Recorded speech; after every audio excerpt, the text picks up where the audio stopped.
নমস্কার বন্ধুরা, নতুন একটা ভিডিওতে আপনাদেরকে ওয়েলকাম। আজকে আমি মাছের তরকারি বানাবো।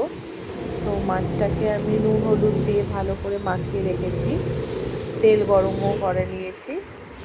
মাছগুলো ভাজতে দিয়ে দিচ্ছি কড়াতে। সব মাছগুলো কড়াতে দিয়ে দেওয়া হয়েছে। মাছগুলো ভাজা ভাজাও হয়ে গেছে। তরকারি বানানোর জন্য যেগুলো লাগবে, কাঁচা পেঁয়াজ কড়াতে দিয়ে দিলাম। পেঁয়াজটাকে একটু ভালো করে লাল লাল করে ভেজে নেব।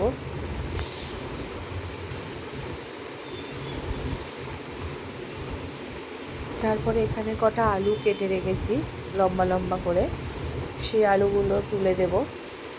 এবারে পেঁয়াজ আর আলুটাকে ভালো করে লাল লাল করে ভাজা ভাজা করে নেব।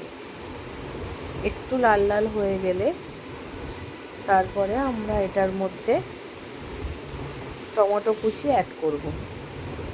এখানে দেখতে পাচ্ছ ছোট ছোট করে টমেটো কেটে রেখেছি, সেগুলো দিয়ে দিলাম।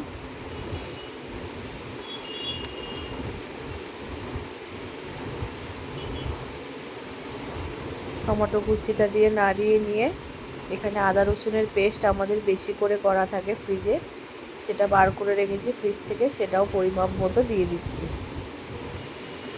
খুব সামান্য, বেশি নয়। আবার ভালো করে নাড়াচাড়া করে নেব। এবারে কিছু গুঁড়ো মশলা দেব। নুন দিচ্ছি, নুনটা অল্প দিলাম। এখানে দিচ্ছি লঙ্কার গুঁড়ো, হলুদ গুঁড়ো, আর দিচ্ছি ধনে গুঁড়ো। তারপরে দেব জিরে গুঁড়ো।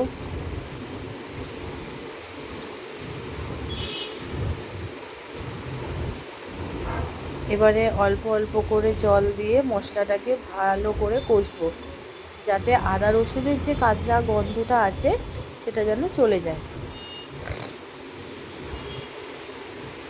একটু করে জল দেব আর কষতে থাকবো। যত মশলা কষা হবে তত খেতে টেস্টি হবে। আবার একটু জল দিলাম, আবার কষবো। তারপর একটুখানি ঢাকা দিয়ে দেব। ঢাকা দিয়ে কষা হয়ে গেছিলো, ঢাকাটা সরিয়ে নিয়েছি। এবারে আমরা আন্দাজ মতো চিনি দেব। এটা টেস্টের জন্য, নুন আর চিনির যাতে ব্যালেন্সটা ঠিক থাকে তাই জন্য একটুখানি চিনি দিলে, এটা আপনারা নাও দিতে পারেন। এবারে পরিমাপ মতো জল ঢেলে দিলাম।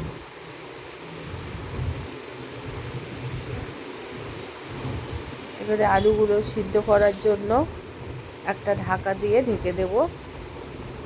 একটু ঝোলটা ভালো করে ফুটে গেলে তারপরে আমরা এতে মাছ অ্যাড করব। ঝোলটা দেখছেন ফুটছে, ঝোলটা অনেকটা টেনেও নিয়েছে। আমি ঝোল ঝোল করবো না, আমি একদম শুকনো শুকনো করব। এবারে আমরা মাছগুলো এক এক করে দিয়ে দেব।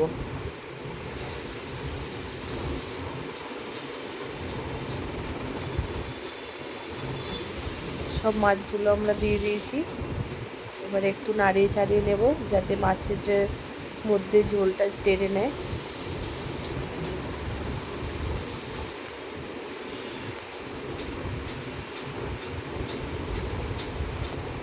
আবার কিছুক্ষণ ঢাকা দিয়ে দেব।